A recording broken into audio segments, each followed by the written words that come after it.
NASCAR just made a decision that shocked a lot of fans. Cleetus McFarland, one of the biggest automotive creators on YouTube, has officially been blocked from racing at Talladega.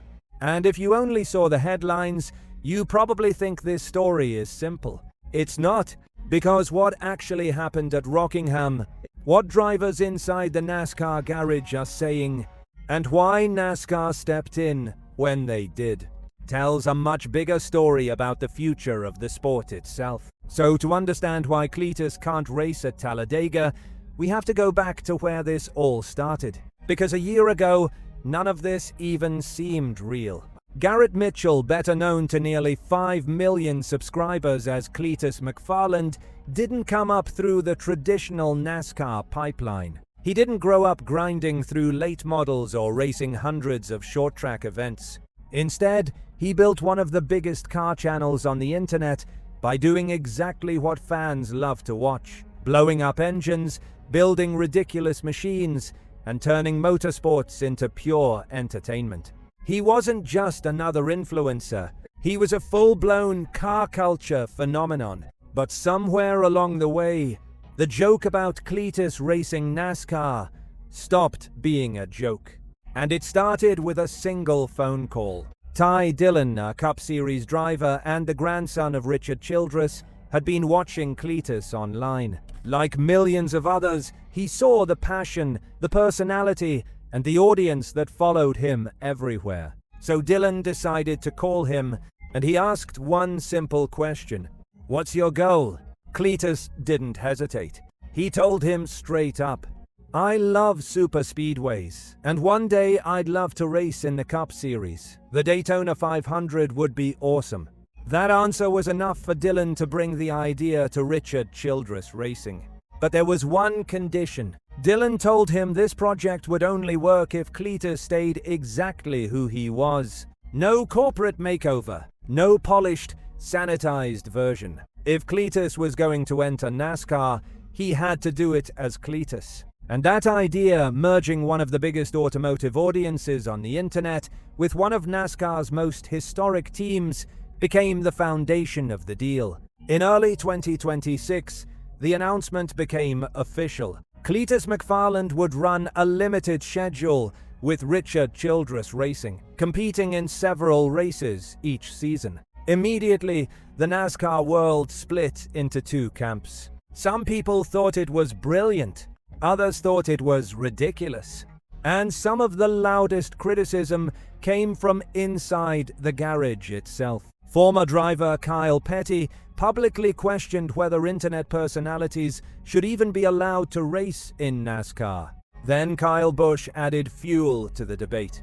He pointed out how much experience most drivers have before reaching National Series racing. Denny Hamlin ran thousands of races before reaching the top level. Meanwhile, Busch joked that his own 10-year-old son had probably run more races than Cleetus. That wasn't just criticism, that was a clear message. This sport takes years, sometimes decades, to master.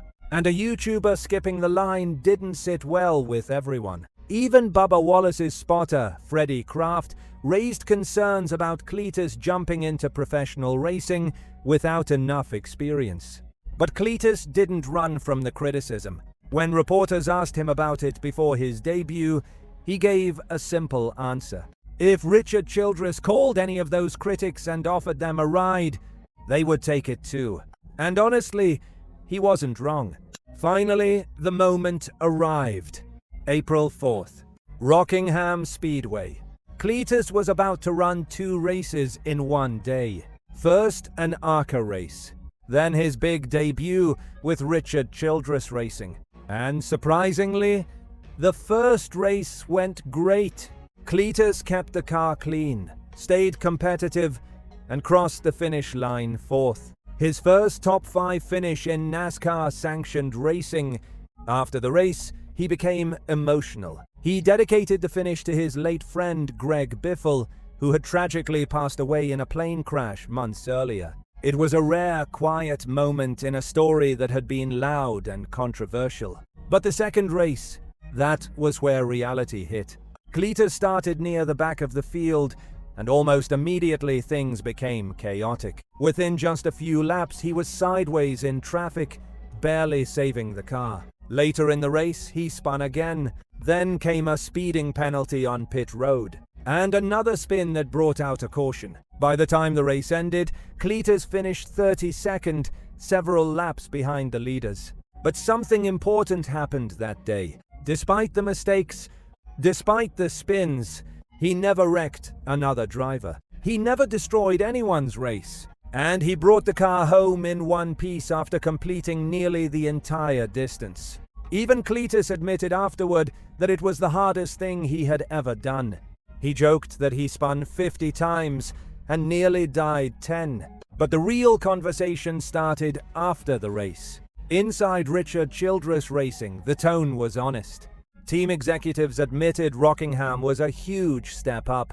They pointed out the team had to switch into conservation mode early just to keep the car safe. And then came a comment that suddenly made everyone pay attention. Team leadership said they wouldn't be surprised if NASCAR required Cleetus to run more races before being approved for superspeedways like Daytona or Talladega, because those tracks are the fastest and most dangerous in the entire sport.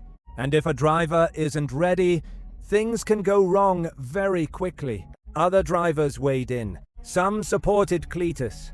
Justin Allgaier praised him for staying out of the leader's way. Ty Dillon defended the project and said Cleetus represented himself well. But analysts were much harsher. Some compared the move to skipping middle school and jumping straight into college. Others pointed out moments during the race where Cleetus seemed confused by basic racing terminology. Even Dale Earnhardt Jr. offered a blunt assessment. After watching Cleetus test, practice, and race, Earnhardt said he had seen enough. Enough to believe Cleetus wasn't ready for Daytona or Talladega yet. And a few days later, NASCAR made it official. Cleetus McFarland would not be approved to race at Talladega. Not yet. For now, NASCAR says he needs more experience on short tracks and in lower series before being allowed onto superspeedways. Cleetus reacted with honesty. He admitted it felt like a punch to the gut, but he also understood the reasoning. Because this isn't the end of the story. In fact, it might only be the beginning. Because while critics debate whether Cleetus belongs in NASCAR, the numbers tell another story. When he raced at Rockingham, TV ratings jumped. When he made his Truck Series debut at Daytona, viewership exploded. Millions of new fans suddenly started paying attention. Cleetus McFarland brings something NASCAR has struggled to find for years. New eyes, new fans, and new energy. So now NASCAR faces a difficult balance. Protect the integrity of the sport. Keep drivers safe, but also embrace the massive audience Cleetus is bringing with him. For Cleetus himself, the path forward is simple.